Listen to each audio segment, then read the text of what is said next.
ረቡዕ መድኃኒታችን ኢየሱስ ክርስቶስ ሽቶ የተቀባበትን ቀን ቤተክርስቲያን ታስባለች። ሁለት ጊዜ መድኃኒታችን ኢየሱስ ክርስቶስ ሽቶ የቀባች ሴት እና አንድ ሴት አይደለችም። እቺ ያላዛር እህትም ሌላ ናት፣ ማርያም መግደላዊት ሌላ ናት። ይህች አሁን እየተረክናት ያለችዋም ሴት ሌላ ናት። በዮሐንስ ወንጌል ምዕራፍ 12 ላይ ነው። እሱ ደግሞ ሊሰቀል 6 ቀን ሲቀረው ነው የሚለው። ከ6 ቀን በፊት ነው የሚለው። ያቺኛዋ ደግሞ ሌላ ሶስተኛ የተቀባበት ታሪክ አለ። እሷ ኃጢአተኛ ሆና እንዴት የጌታን እግር ትነካለች እያለ ነበር። ለምንድን ነው የተቃወማት? ሁለተኛ በቀባቸው ጊዜ ማለት ነው ይሁዳ አይቷል። ነጋዴው ራሱ ሌላ ፈተና ነበረ። ደግሞ ክርስቶስን የተቀበለው ሰው ሌላ ፈተና ሆነባት። ይህች ኃጢአተኛ ሴት እንዴት ክርስቶስን ትነካዋለች? አንዳንድ ሰዎች ቤተክርስቲያን ውስጥ ምንም አይነት መጥፎ ነገር መስማት አይፈልጉም፣ ግን ስምዖኖች አሉ እና ክርስቶስ መለሰ፣ ድሆች ሁል ጊዜ ከእናንተ ጋር አሉ። ይህ ሽቶ ወይንም ናርዶስ የምንለው በመንፈሳዊ እይታ ምን ይመስላል? ሽቱ የክርስቶስ ምሳሌ ነው። የዚህን ዓለም ክፉ ጠረን ክርስቶስ አጥፍቷል። ከዚህ ሴት ምን ትምህርት እንወስዳለን? የሴት ልጅ ውበቷ በእስራኤል ልማድ በእኛም ይመስለኛል ጸጉሯ ነው። በጸጉሯ የክርስቶስን እግሮች እየጠረገች ነበር። 30 ሲባዛ በ10 ስንት ነው የሚሆነው? 300። የሱ 30 ብር እና ከይሁዳ ክደት በ10 እጥፍ የበለጠ ፍቅር አላት ማለት ነው እቺ ሴት። ሰላም ጤና ይስጥልኝ ውድ የጉባኤ ኤክሌሲያ ተመልካቾች፣ እኔ ጽዮናዊት ትባረክ እባላለሁ። ዛሬ እንግዲህ በአዲስ መልክ ነው ስራ የጀመርነው ከመምህራችን ከሊቀ ሊቃውንት ስሙር አለምረው ጋር እንገኛለን። እስከ መጨረሻው እንግዲህ ጉባኤያችን እንድትከታተሉ በአክብሮት ጠይቃለሁ። እንኳን ደህና መጡ መምህር። እንኳን ደህና ቆየሽ። እንግዲህ ሰሞኑን ሰሞነ ሕማማትን እያነሳን አሁን ዛሬ እንጫወታለን። ሰሞነ ሕማማት ስንል ከሆሳና ጀምሮ ከሆሳና ማግስት ያለችው ሰኞ ጀምሮ እስከ ትንሣኤ ቅዳሜ ያለውን ሳምንት የኢየሱስ ክርስቶስን ሕማም መከራ በጾም በጸሎት እንዲሁም በስግደት በማሰብ የጾመ ሁዳዴ የመጨረሻ ሳምንት እንላታለን። በዚህ በሰሞነ ሕማም ከሚነበቡ ወንጌሎችና ግብረ ሕማማት ከሚነሱ በርካታ ጥያቄዎች አንዱ እቺ ባለሽቷ ማርያም በዚህኛው ሳምንት ላይ እንግዲህ ምንባቡን ለምን እናገኘዋለን? በዚህ ሳምንትስ ለምን እናስበዋለን? እንዳልሽው ከእሁድ ጀምሮ ቤተክርስቲያናችን ሁሉን ነገሯን ማለት የተለመደውን አገልግሎቷን ትጨርስና አዲስ የሳምንት በዚህ ሳምንት ብቻ ሊባል የሚችል አገልግሎት የምትጀምርበት ሳምንት ነው። ሰኞ ራሱን ችሎ ቤተክርስቲያን የምታስበው ታሪክ አለ። ማክሰኞም እንደዛው። አሁን እኛ ሁሉን መናገር ስለማንችል የተመረጡትን ብቻ ለማንሳት ያህል ረቡዕን ለማንሳት ብንሞክር እንዳልሽው ረቡዕ መድኃኒታችን ኢየሱስ ክርስቶስ ሽቱ የተቀባበትን ቀን ቤተክርስቲያን ታስባለችና ሽቱ መቀባት ትልቅ አጀንዳ ሆኖ በዕለተ ረቡዕ መታሰቡ ምንድነው ያለ እንደሆነ ብዙ በርካታ ነገሮች አሉ እና የተወሰነውን ስለ ሽቱም የተወሰነውን ነጥብ እናነሳዋለን። ሁለት ጊዜ መድኃኒታችን ኢየሱስ ክርስቶስ ሽቶ የቀባች ሴት አለች። የሉቃስ ወንጌል ምዕራፍ 7 ቁጥር 36 ጀምሮ ባለ ታሪክ ውስጥ ኃጢአተኛ የነበረች ሴት ናት። መድኃኒታችን ኢየሱስ ክርስቶስን ያገኘችው በፈሪሳዊው ስምዖን ቤት ነው።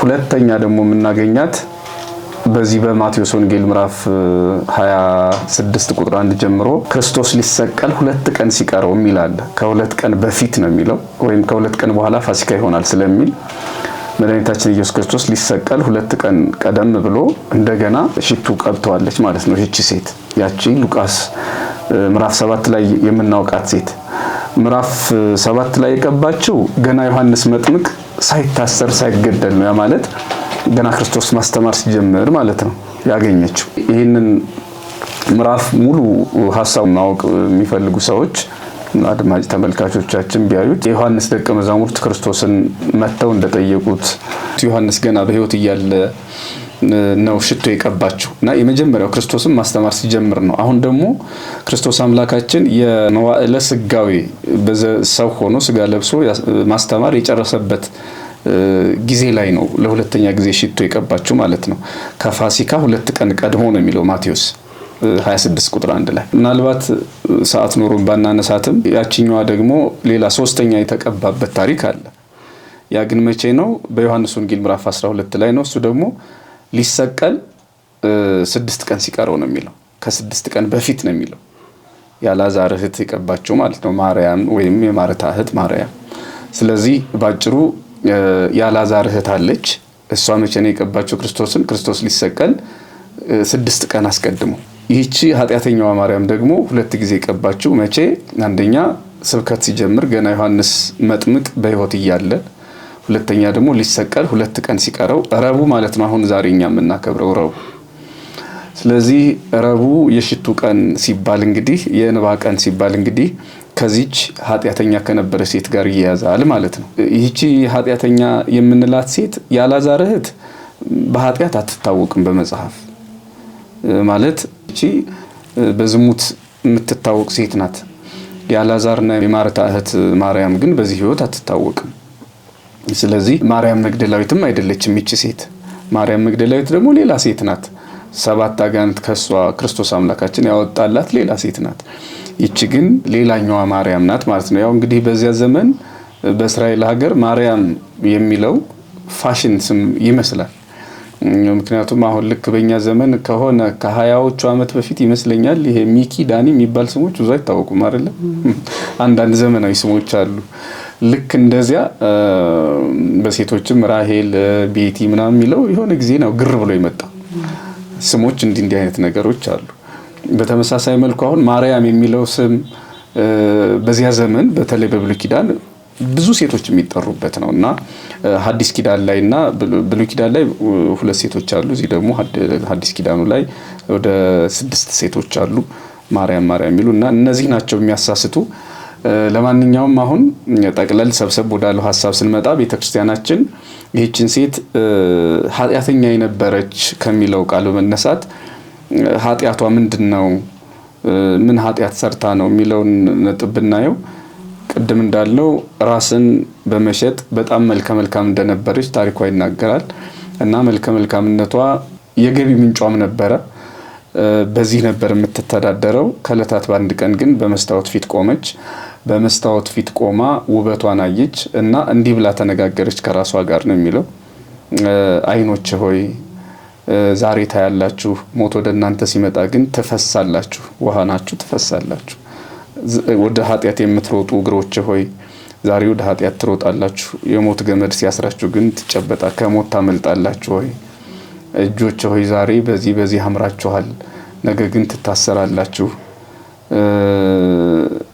እያለች እያንዳንዱን ውበቷን ይሄ ወንዶችን የምትማርክበትን ውበት ለራሷ በመስታወት ፊት እያየች ራሷን የሰበከች ሴት ናትና ከሌሎቹ ሴቶች በሙሉ አመጣጧ ትንሽ ለየት ይላል። አሁን ቅድም ያልናት ማርያም መግደላዊት ክርስቶስን ብትከተለው ያው ብዙ የሚደንቅ አይደለም። መምጣቷ ጥሩ ነው፣ ታምር ነው ያመጣት። ግን ያ ምንድነው? ከሷ 7 ጋኔን ወጥቶላታል። ያቺ በዮሐንስ 4 ላይ የምናገኛት ፎጢና ወይም ብርፍሴና የምንላት ሴት ክርስቶስ ብቻውን ሰብኮ ነው ወደሱ ያመጣት።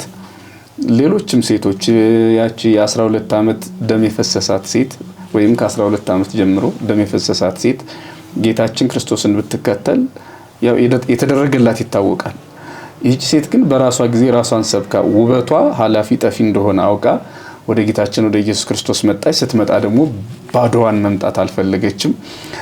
ለኃጢአት የሰበሰበችውን ገንዘብ ለጽድቅ ማዋል አለብኝ ብላ ጌታችን ኢየሱስ ክርስቶስን በስምዖን ቤት አገኘችው። ሲያጥር ታሪኩ ስምዖን ፈሪሳዊ ነው፣ ግን ግብዝ ፈሪሳዊ።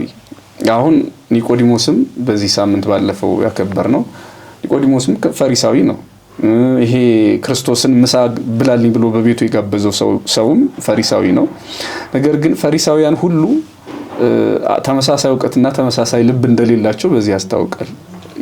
ኒቆዲሞስ ፈሪሳዊ ሆኖ ምን እንዳደረገ ይታወቃል። በመጨረሻ ክርስቶስን መስቀሉ ድረስ ሄዶ የገነዘ የቀበረ እሱ ስለሆነ ማለት ነው። ያ በጨለማ የመጣው እምነቱን በአደባባይ መስክሯል። ይሄኛው ፈሪሳዊ ስምዖን ግን ክርስቶስን ወደ ቤቱ የጋበዘው ለጀብዱ ብቻ ነው፣ ለጉራ ብቻ። ያ ሙታንን የሚያስነሳው፣ ውራንን የሚያብራው፣ ለምጻሞችን የሚያነጻው ኢየሱስ እኮ ከስምዖን ቤት ገብቶ በላ እንዲባል ለወሬ ማለት ነው። እና ይሄ ሰው ለኢየሱስ ክርስቶስ የቤቱን ደጅ ከፍቷል፣ የልቡን በር ዘግቷል። እሷ ደግሞ ክርስቶስን የምትጋብዝበት ቤት የላትም። ክርስቶስን የምትጋብዝበት ልብ ግን አላት። በስምዖን ቤት ምሳ ሲበላ አገኘችው፣ ሄደች ከእግሩ ስር ወድቃ ከጌታችን ከኢየሱስ ክርስቶስ እግር ስር ወድቃ እንባዋን እያፈሰሰች እግሩን አጠበች። ከዚያም በውድ ዋጋ የገዛችውን ሽቱ እያፈሰሰች አለቀሰች። መድኃኒታችን ኢየሱስ ክርስቶስ ኃጢአትሽ ተሰርዮልሻል ብሎ ከ36ቱ ሴቶች አንዷ አደረጋት ማለት ነው። እንግዲህ ጥሪዋ ይሄ ነው እና እዚህ ጋር ምናልባት የእሷ ታሪክ መነገሩ በመጀመሪያ ደረጃ ምንድነው ጥቅሙ፣ ምንድነው ትምህርቱ ያልን እንደሆነ ክርስቶስን በመቅረብ እና ክርስቶስ ወደኛ መጣ ማለት እኛ ወደ ክርስቶስ ሄድን ማለት አይደለም። ክርስቶስ የመጣልንን ያህል እኛ መሄድ አለብን። ምን ማለት ነው? እሱ ወደኛ ሲመጣ ልቡ ከተቆለፈ ሰው ጥቅም የለውም። ሰው ብዙ ትምህርት በሚነገርበት፣ ብዙ ጸሎት በሚጸለይበት፣ ብዙ ቅዳሴ ኪዳን ምኑ በማይቋረጥበት የጽድቅ ውሃ በሚፈስበት ስፍራም እየኖረ ላይታደል ይችላል ልቡ ከተዘጋ። አሁን ስምዖን ክርስቶስን ቤቱ ድረስ ጋብዞት ምሳ እየሰጠው ነው፣ እያቀረበ ነው። እሱ ግን ልቡን ዘግቷል። ይቺ ኃጢአተኛ ሴት ደግሞ ኢየሱስ ክርስቶስን ወደ ልቧን ያስገባቸውና እንዲያው በጣም የሚገርመው እሱ ነው። ከሩቅ መጣ በሱ ቤት ስትጸድቅ፣ በስምዖን ፈሪሳዊ ስምዖን ቤት ጸድቃ ኃጢአትሽ ተሰረየልሽ ስትባል፣ ፈሪሳዊው ግን ኃጢአት ተሰረየልሽ ሳይባል እሷ ከሩቅ መጣ ስትጸድቅበት በሩን የቤቱን በር የደጁን በር ከፍቶ ልቡን የዘጋ በመሆኑ ሳይታደል ቀርቷል ማለት ነው ፈሪሳዊው ስምዖን።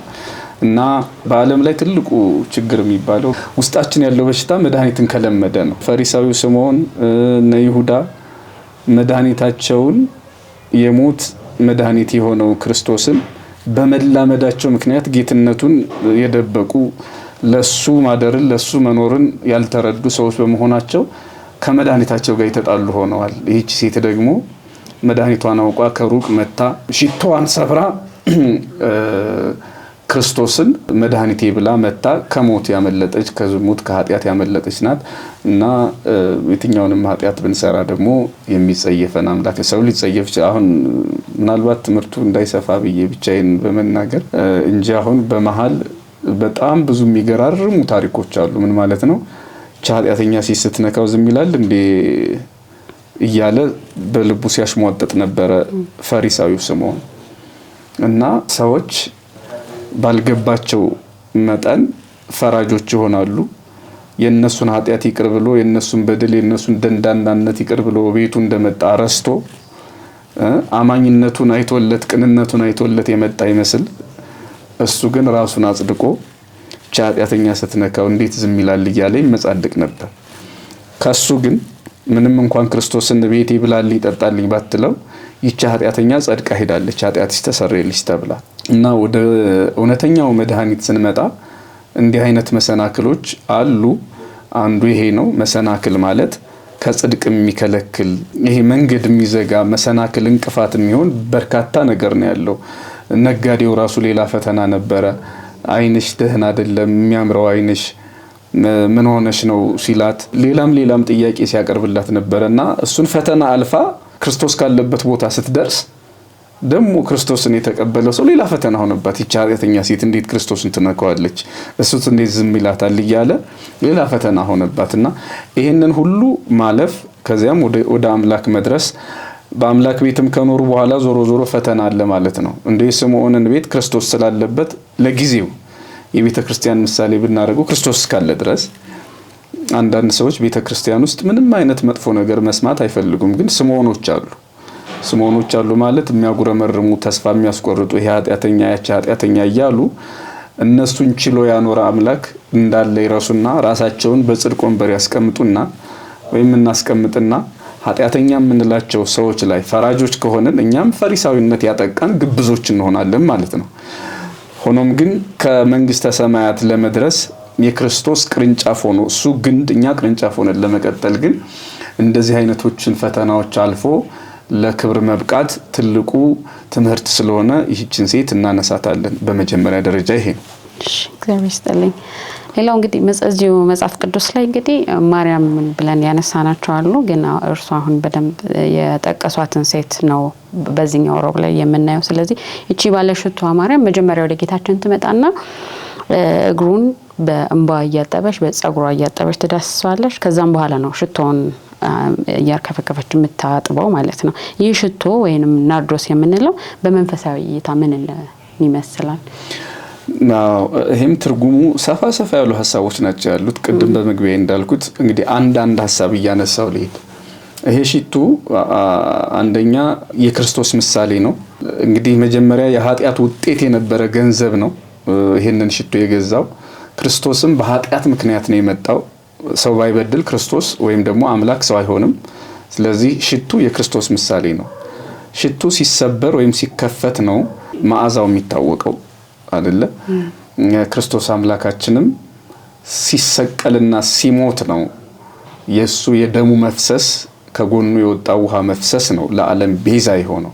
ቅዱስ ጳውሎስ እኛ ግን የክርስቶስ መዓዛ አለን እያለ የሚጠራው ያ ናርዶስ ወይም ያ ሽቱ የክርስቶስ ስጋ፣ የክርስቶስ ደም፣ የክርስቶስ ሞትና የክርስቶስ መከራ ነው። ስለዚህ የሽቱ መከፈት ወይም መሰበር የክርስቶስን መሰቀል፣ የክርስቶስን ሞት ያሳያል። በሌላ መልኩ ይሄ ሽቱ የቤተ ክርስቲያንን ጠቅላላ ባህሪ የሚያመለክት ነው። ቤተ ክርስቲያን ሁልጊዜም ይህን ሽቱ ይዛ ነው የምትቀጥለው። ያ ሽቱ ምንድነው? የወንጌል ምሳሌ ይሆናል ማለት ነው። ወንጌል ለቤተ ክርስቲያን ትልቁ መዓዛዋ ነው። በነገራችን ላይ ፈውስ ይሄ አሮማ ቴራፒ የሚባል ነገር አለ መሰለኝ። ብዙ እንደ ባለሙያ አላቅም። እንግዲህ ሳልፍ ወይም በንባብ አጋጣሚ ድንገት ያየሁትን በሽታ መፈወስ ማለት ነው። ለምሳሌ ቤተ ክርስቲያን ውስጥ ጫማ ሽቶሽ ያውቃል? ሽቶሽ ያውቃል? የሚገርም ነው። ያንቺ አፍንጫ ብዙ ጊዜ እጣን ስለሚታጠን ሽታው በጣም ነው የሚጠፋው። በጣም ነው የሚጠፋው ማለት ምንድነው? የእጣኑ መስዋዕት ከመሆኑ ባሻገር ብዙዎቻችን ንጽህናችንን ጠብቀን አንገባምና የዛን ሁሉ ሰው ሽታ ሊደመስሰው የሚችለው ወይም ደግሞ ሊቀንስ የሚችል የእጣኑ መኖር ጭምር ነው። እና መጥፎ ጠረንን ያጠፋል ማለት ነው።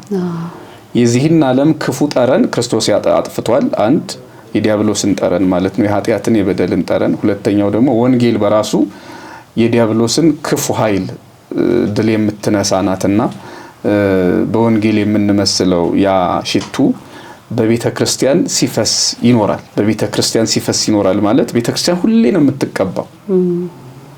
ያ ማለት ምንድነው? ክርስቶስ ነው ብያለሁ። ሁለተኛው ደግሞ የክርስቶስ ትምህርት ወንጌል ሁሌም በቃ የክርስቶስ መዓዛ አለን የሚለው ነው። ቤተ ክርስቲያን አሁን የክርስቶስ መዓዛ አላት።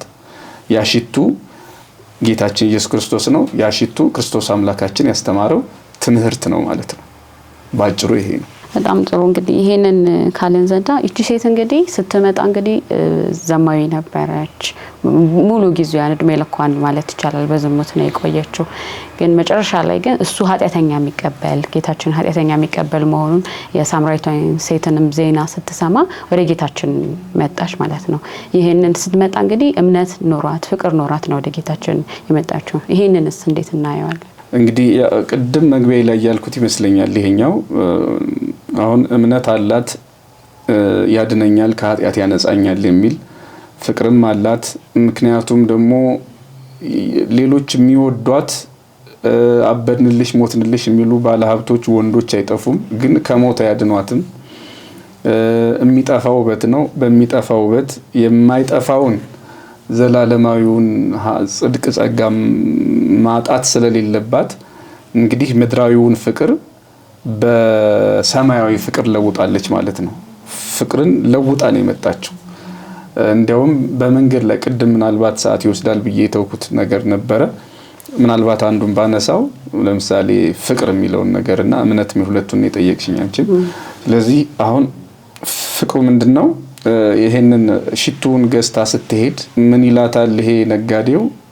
በሌላ መልኩ አባቶቻችን በትርጓሜ ሰይጣን በሰው ተመስሎ የሚላሉ።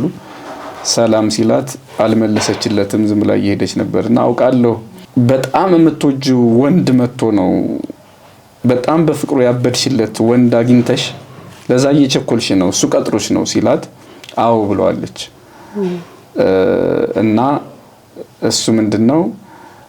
ፍቅሩ የማያልቅ ጊዜ አይቶ የማይወድ ጊዜ አይቶ የማይከዳ በጊዜ የማይለወጥ በእርግጥም መጽሐፍ የዮሐንስ ወንጌል ምዕራፍ 3 ቁጥር 16 ላይ እግዚአብሔር አንድያ ልጁን እስኪሰጥ ድረስ ዓለሙን እንዲሁ ወዷልና እንዲሁ የምትለዋ ቃል የዋዛ አይደለችም። እንዲሁ ማለት እንዲሁ በቃ እዚህ ዓለም ላይ እኛ ሰዎች ምናልባት ብንዋደድ እንትናችንን ደረጃችንን ጠብቀን ነው። ስለሚወደኝ የምወደው ሰው ነው፣ ስለማከብረው የሚያከብረኝ ወይም ስለማከብረው ስለሚያከብረኝ የማከብረው።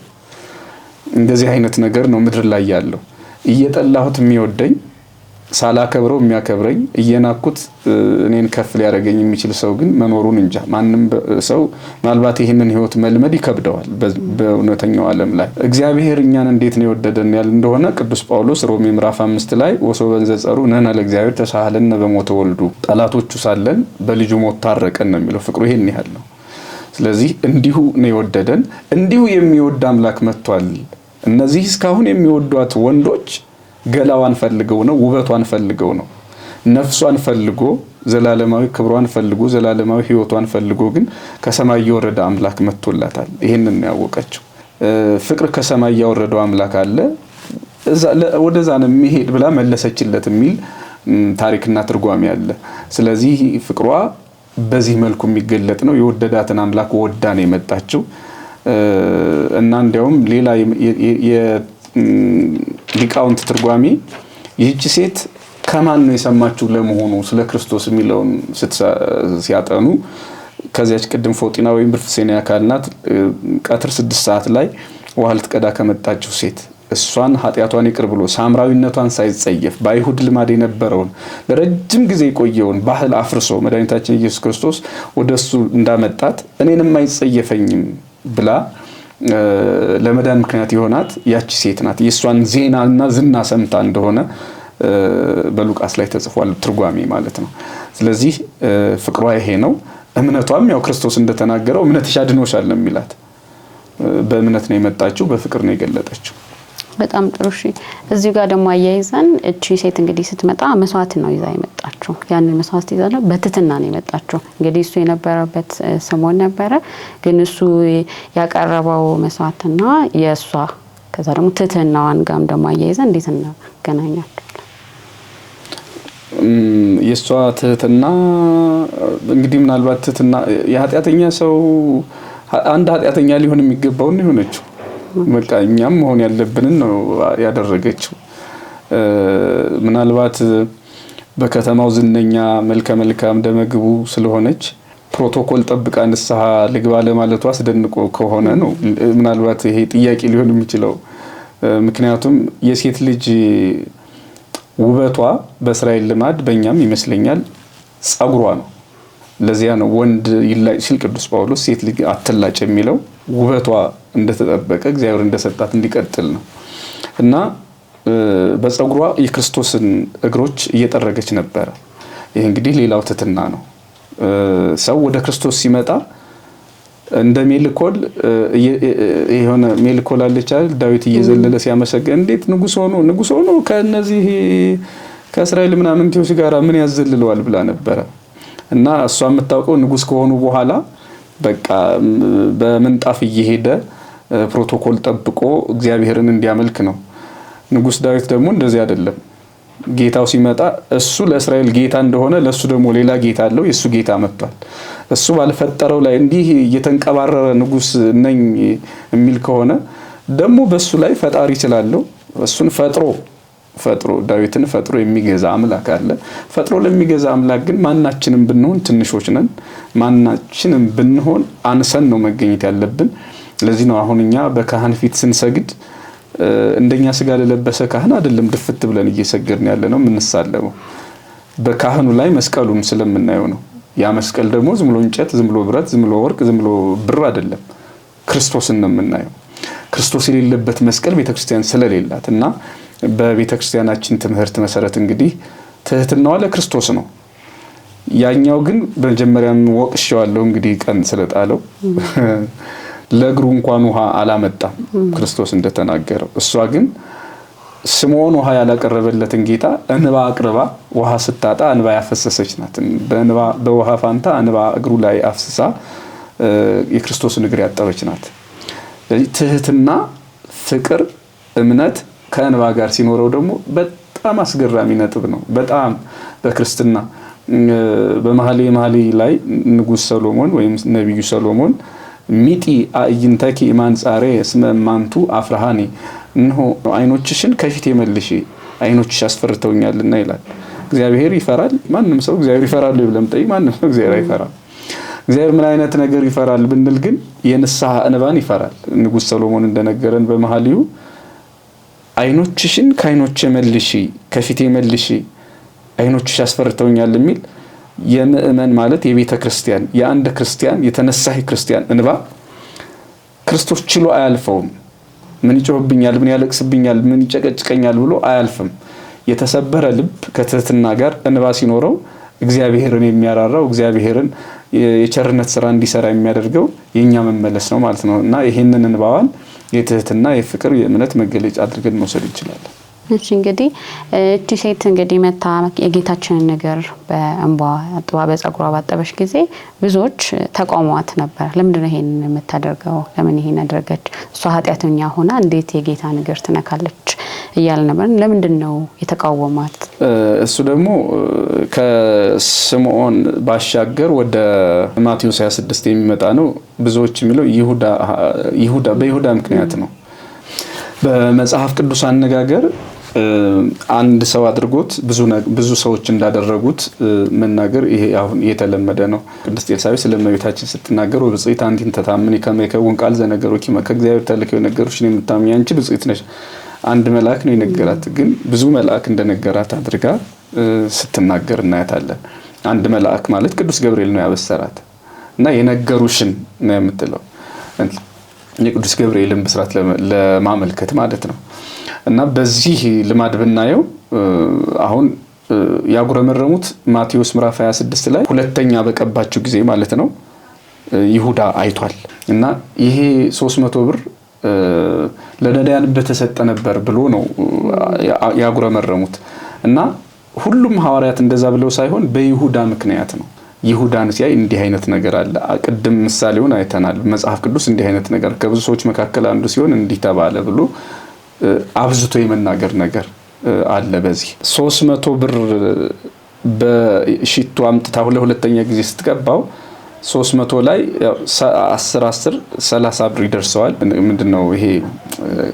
ለሱ በጅሮንድ ነበረ ገንዘብ ሰብሳቢ ማለት ነው። እና የያዘበትን የተሸከመበትን ሲያስበው ከ330 ብር ይደርሰዋል። ስለዚህ አሁን ይሄንን ብር ለኔ ይገባኝ ነበር ብሎ በቀጥታ ስለራሱ ከመናገር ይልቅ እሱ ምንድነው የሚለው? ለነዳያን ቢሰጥ እነሱን ያበላ ነበር፣ እነሱን ያጠጣ ነበር ብሎ ልክ አሁን እንደምናየው ነገር አሁን አንዳንድ ሰዎች የሆነ ነገር ሲፈጠር ይታወቃል። ህዝቡ እንዲህ ብሎ የሚሉት ነገር አላቸው፣ ማህበረሰቡ እንዲህ ብሎ የሚሉት ነገር አላቸው። ይቺ ይሁዳዊ ባህሪ ናት ማለት የራስን ጥቅም በህዝብ ፊት ወይም ደግሞ በማህበረሰብ ማላከክ፣ መደበቅ፣ የሆነ የግልን ፍላጎት በሆነ ነገር ጠቅልሎ ማቅረብ ይሁዳዊ ጠባይ ነው። እና ህዝቡ እንትን ብሎ ማህበረሰቡ እንደዚህ ብሎ የሚል ሰው ትንሽ የሆነች ኃጢአት ይሰራና ኃጢአት ለመሰርቶ እኔ ከዚህ ስለተወለድኩ ነው፣ እኔ ከዚህ አካባቢ ስለሆንኩ ነው የሚሉ ሰዎች፣ እነዚህም የሆነ መደበቂያ የሚፈልጉ ሰዎች ይሁዳዎች ይመስሉኛል። ይሁዳ በደሃ እንባ፣ በደሃ ሆድ፣ በደሃ ረሃብ ተደብቆ ምናለ ለደሃ በተሰጠ ብሎ ለድሆች አዝኖ አይደለም። ዮሐንስ እንደውም ይላል ለደሃ አዝኖ አይደለም ነው የሚለው። ዮሐንስ በወንጌሉ ስለ ይሁዳ ሲናገር እንዲህ የሚለው ለድሆች አዝኖ አይደለም ብሎታልና ለደሃ አዝኖ አይደለም፣ ግን በደሃ ስም መለመን፣ በደሃ ስም ክርስቶስን ማሳቀል፣ ሴቲቱን መክሰስ ስለፈለገ ነው። እና ክርስቶስ መለሰ፣ ድሆች ሁሉ ጊዜ ከናንተ ጋር አሉ፣ እኔ ግን ከናንተ ጋር የለሁም። ቅድም እንዳልነው ሊሰቀል 2 ቀን ነው የሚቀረው። እዚህ ነው ያታገኘኝ፣ እሷ ለቀብር የሚሆነውን አዘጋጀች ብሎ እንዲያውም ይድነቃቸው ብሎ ያደረገችውን ነገር ይወንጌል በሚሰበክበት ሁሉ ያደረገችው ነገር ይነገር ብሎ ገድሏ እንዲጻፍ። በነገራችን ላይ ያው ርዕሳችን አይደለም እንጂ ወንጌል ስለ ልጁ ነው የሚሉ ሰዎችን ሰምተሽ ይሆናል። ወንጌል ስለ ልጁ ብቻ አይደለም፣ ልጁ ስለሞተላቸው ሰዎች ጭምር ነው። ልጁ ስለተሰቀለላቸው ሰዎች ነው። ልጁ በደም ስለዋጃቸው ሰዎች ሁሉ የተነገረ ነው እንጂ ስለ ልጁ የሚባል ወንጌል የለም። ይሄው ወንጌል ያደረገችው ነገር ይጻፍ ብሎ መድኃኒታችን ኢየሱስ ክርስቶስ ቃል በቃል ስለሷ እንዲሰበክ ስለሷ እንዲነገር ደቀ መዛሙርቱን አዟቸዋል። እና እኛ አሁን በጎ ያደረጉ ሰዎች በምናኔ በዚህ ዓለምም አስራት በኩራት አጥተው ልጆችን ወልደው ቆርበው ንስሐ ገብተው የሚኖሩ ሰዎችን በመጽሐፍ ቅዱስ እንደተጻፈው ገድላቸውን የምንናገረው ወይም ደግሞ በምናኔ የኖሩ ሰዎች አባቶች እናቶቻችንን ህይወታቸውን የምንተርከው ልክ እንደዚህ ሴት በጎ ስራቸውን ለመተረክና ለመንገር ትውልዱ ከነሱ እንዲማር ነው እንጂ ወንጌል ስለ ልጁ ወይም ስለ ኢየሱስ ክርስቶስን ብቻ ሌላ ነገር መስማት ሌላ ነገር መናገር ሌላ ነገር ማስተማር ኃጢአት እስኪመስል ድረስ መናገሩ ስህተት ነው። እና በዚሁ አጋጣሚ ይህን መልእክት ለማስተላለፍ ወንጌል ስለ ልጁ ብቻ አይደለም፣ ልጁ ስለሞተላቸው፣ ወንጌል ስለ ልጁ ብቻ አይደለም፣ ስለተሰቀለው ብቻ አይደለም፣ ልጁ ስለተሰቀለላቸው፣ ልጁ ምነው እግዚአብሔር አብ ልጅ ኢየሱስ ክርስቶስ ማለታችን ነው። መድኃኔዓለም ስለተሰቀለላቸው ጻድቃንም ወይም ክርስቲያኖች ወይም ሰዎች ይነገራል ወንጌል። ለዚህ ማስረጃችን ይሄው ማቴዎስ 26 ነው። ክርስቶስ አምላካችን ጥያቄው ማለት አጉረምርመው ነበር እነ ይሁዳ ወይም ይሁዳ አጉረምርመው ነበር እንዴት ብሎ ማለት ነው። ነገር ግን ድሆች ከናንተ ጋር አሉ፣ ሌላም ጊዜ ታገኟቸዋላችሁ፣ እሷ ግን ለቀብሬ እናደረገች ብሎ እንደውም አሁን ይሄ ይገርምሃል ወይ ይህ ሽቱ ወንጌል በተነገረበት ሁሉ ሲሰበክ ይኑር ብሎ አወጀ ማለት ነው። እና ቤተክርስቲያን ሊቃውንት አንዳንዴ ወደ ቁጥሩ ሄደው ሁሉ ትንሽ ሰፋ አድርገው ያዩታል። ቁጥር ማለት ይሁዳ አሁን ክርስቶስን እየካደ ነው። በ30 ብር ምክንያት ልቡ እየሸፈተ ነው በ30 ብር። እሷ ደግሞ 300 ዲናር ነው። እንግዲህ ብር ያልኩት በሀገራችን ቋንቋ እንናገር ብዬ ነው ቅድም እንዳልኩት። እና ቁጥሩን ምን ይሰራሉ? እሱ 30 ብር ነው። 30 ሲባዛ በ10 ስንት ነው የሚሆነው? 300 የሱ 30 ብር እና ከይሁዳ ክህደት በ10 እጥፍ የበለጠ ፍቅር አላት ማለት ነው እቺ ሴት። እና ይሁዳ ከከዳው ክህደት ይሁዳ ካመፀው አመጽ ይህች ሴት የመጣችበት መንገድ ብልጫ እንዳለው ለማሳየትም ቁጥሩን አባቶች ትንሽ ሰፋ አድርገው ያዩታል። እና ባጭሩ ይሄ ነው። በጣም ጥሩ። እንግዲህ ወደ መጨረሻው ስንመጣ እንግዲህ የዚህችን ሴት ታሪክ አየን። እንግዲህ ቤተክርስቲያናችን ለምእመናን ወይም ለክርስቲያኖች እንዲሆን አድርጋ ምን ትምህርት ታስተምረናለች? ከዚህ ሴት ምን ትምህርት እንወስዳለን? ያው እስካሁን በመሀልም ያለው ብዙ የተለየ ነገር የምጨምረው አይመስለኝም። ለማሳጠር ግን ቤተክርስቲያን በዚህ ሳምንት ይህችን ሴት በነገራችን ላይ የካቲት ወር ላይ የሷ መታሰቢያ አለ። ምናልባት ምእመናን ግራ እንዳይጋቡ ማርያም መግደላዊትን ከፈለጉ ወደ ነሐሴ ውስጥ ቅዱስ ቤተክርስቲያን ታስባለች። እና አንድ ሴት አይደለችም ይቺ ያላዛር እህትም ሌላ ናት፣ ማርያም መግደላዊት ሌላ ናት። ይህች አሁን እየተረክናት ያለችዋም ሴት ሌላ ናት። ደግሜ ለማስታወስ ያህል እንደመውጫ ያላዛር እህት የቀባችው ክርስቶስ ሊሰቀል 6 ቀን ሲቀረው ነው። የዮሐንስ ወንጌል ምዕራፍ 12 ላይ እንዳየ ነው። እና ይቺ ሴት በወርሃ የካቲት ስንክሳራችን ይዘክራታል። ዛሬም እንግዲህ ከክርስቶስ ስቅለት ጋር ተገናኝታ ወይም ደግሞ አብራ መነሳቷ መጨረሻው ጊዜ እንደቀረበ አውቃ ክርስቶስ አምላካችንን ሽቱ ለመቅባት መምጣቷ የሚደንቅ ነገር ነው። በጣም ድንቅ ነገር ነው። የሱ ሞት የሱ ስቅለት ለኛ ህይወት መሆኑን አውቃ ለስንብት ነው የመጣችው። እና ከወንዶች ከሐዋርያት መካከል ይህን ያደረገ የለም። እና ክርስቶስ በትንሳኤውና በስቅለቱ መካከል ያደረገው ነገር በሴቶች በኩል ይበልጣል። ያ ማለት ነው ሴቶች እንዳልኩት አሁን ሽቱ በመቀባት ያላዛርንም እህት ብናይ ይህችን ኃጢአተኛ ሴት ብናይ ማርያምን ማለት ነው ሁለቱም ከሽቱ ጋር የተያዘ ክርስቶስ ሊሰቀል ሲቃረብ ቀኑ ሽቱ ይዞ በመምጣት ፍቅራቸውን ገልጠዋል። በኋላም እንደሚታወቀው የጌታችን ኢየሱስ ክርስቶስን ትንሳኤ በመመስከር ሴቶችን የቀደመ የለም። እና እሱ ትንሳኤው ራሱን ችሎ ሌላ ቀን ምናየው ይሆናል። ግን ይሄ ሌላ ማለት ሴትነት ማለት በቤተክርስቲያን ውስጥ ቆሞ አውደ ምሕረት ላይ ቆሞ አለማስተማር ምናልባት ከሴትነት ምንድነው ይሄ አገልግሎትን አያጎልም። ካህን አለመሆን፣ ቄስ ጳጳስ አለመሆን፣ ዲያቆን ሲባል ይሄ ተንሶ ጸልዩ የሚለው ዲያቆን አለመሆን ያው የሚፈቀድላት ስላለች ማለት ነው። ዲያቆንነት አሁን በቤተክርስቲያናችን ባትኖርም ስርዓቱ ግን የሚፈቅድላት ሴት አለች። ዲያቆናይት የምትባል 60 ዓመት ከሆናት አንዲት ሴት ዲያቆናይት ተብላ አትቀድስም፣ ግን በሴቶች በኩል ያለ አገልግሎትን መፈጸም የምትችል ሴት ነበረች በቤተክርስቲያን ስርዓት። እና ለማንኛውም ይሄ ስለሌለ ብቻ ቤተክርስቲያን አግላይ እንዳትመስል ክርስቶስን ከስቅለቱ እስከ ትንሳኤው ደምቆ የምናየው በሴቶች በኩል መሆን ነው መልእክት ለማስተላለፍ ነው። በሌላ መልኩ ግን ቅድም መግቢያ ላይ ያልኩት ምንም ኃጢአት ቢመጣ ሰዎች ሊጸየፉን ይችላሉ። እንደ ስምዖን ያሉት ሊያጉረመርሙ ይችላሉ። እሱን ብሎ ቆራቢ እሷን ብሎ ቆራቢ እሱን ብሎ እንደዚህ እሷን ብሎ እንደዚህ የሚሉ ድምጾች ይመጣሉ። ክርስትና ማለት እነዚህን ድምጾች ተቋቁሞ መምጣት ነው። ይሄው መጀመሪያ ፈተና የሆነባት ፈሪሳዊ ስምዖን ነበር አይደል ቤቱ። አሁን ደግሞ እንግዲህ ከ3 ዓመት ምናምን በኋላ የመጨረሻውን ስንብት ልታደርግ ስትመጣ ይሁዳ ደግሞ መልኩን ቀይሮ ፈሪሳዊ ስምዖን መልክ ቀይሮ መጣ። የገንዘብ ፍቅር ያሳበደው ሰው ይህች ሴት ገንዘቧን መጣ ያታለች ማለት ነው፣ እንዴት ይህን ታደርጋለች እያለ ማለት ነው። ፈተና እንደዚህ ነው። ይሄን ሁሉ ተቋቁሞ ግን ከክርስቶስ ጋር መኖር የሚያስመሰግን ነገር ነውና ሰው ከክርስቶስ ጋር ሲኖር ፈተናዎች ይጠፋሉ ማለት አይደለም። ፈተናዎች አይጥሉንም ለማለት ነው። ችግሮች አይመጡም ለማለት አይደለም። ችግሮች ግን እኛን ተስፋ አያስቆርጡንም፣ አይጥሉንም፣ አያጠፉንም ለማለት ነው እንጂ እንደው ፈተና አልቦ የሆነ ወይም ደግሞ እንደው ችግር የሌለበት ማንሰማበት እዚህ ቤተክርስቲያን እንዴት ይሄ ነገር መጣ፣ እንዴት ይሄ ነገር ደረሰ፣ እንዴት ይሄ ነገር ሆነ የማንልበት ምክንያት አለ ማለት አይደለም። በቃ አለ። ለዚህ ማሳያው ይሄው ሁለቱ ታሪኳ ነው። በሷ በሁለቱም ታሪኳ ላይ በቃ እየተደጋገመ ፈተና ገጥሟታል። ይሄን ሁሉ አልፋ ነው እንግዲህ ከ36ቱ ሴቶች አንዷ ለመሆን የበቃቸው። እና ሰዎች ኃጢአት ሰራም ብለው ወይም በደለኛ ነኝ ብለው የሚጸየፍ ወይም ደግሞ አልምርም የሚል ወይም ደግሞ ይሄማ ከባድ ነው የሚባል ኃጢአት የለም። በነገራችን ላይ በመጽሐፍ ቅዱስ ምንም አይነት የማይሰራ ኃጢአት የለም። ምንም ምናልባት አንዳንድ ሰው መንፈስ ቅዱስን ያሰደበ ኃጢአቱ አይሰረይለትም ሲባል ሰምቶ በጣም የበለጠ ተስፋ የሚቆርጥ ሰው ካለ መንፈስ ቅዱስን የሰደበ የሚለው ቃል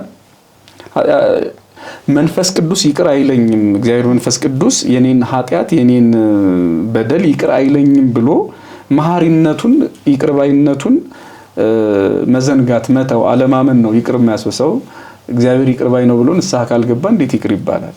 እግዚአብሔር ይቅር የማይለው ምንም ኃጢአት የለምና መንፈስ ቅዱስን የሰደበ ማለት እግዚአብሔር መንፈስ ቅዱስ ይቅር አይልም፣ በካህኑ አድሮ ስርየት አይሰጥም፣ በስጋውና በደሙ አድሮ ይቅር አይለኝም ብሎ መካድ ነው። ሰው ከካደ ንስሐ ካልገባ ኃጢአትን ስርየት አያገኝም። ለዚያ ነው እንጂ ምንም ኃጢአት ቢሆን የእግዚአብሔርን ፍቅር ሊያሸንፍ የሚችል ነገር አይደለም። ይህንን ደግሞ የምንማረው እንግዲህ ከዚህ ሴት ነው ማለት ነው ባጭሩ። እሺ፣ እግዚአብሔር ይስጥልን፣ ቃልዎት ያሰማልን። አሜን። ጥሩ ነገር እንደወሰዳችሁ ተስፋ እናደርጋለን። ከሊቀ ሊቃውንት ስሙር አለማየሁ ጋር የነበረን ቆይታ ይሄንን ይመስላል። እንግዲህ በሚቀጥለው ሌላ ፕሮግራም አብረን እንገናኛለን። አመሰግናለሁ።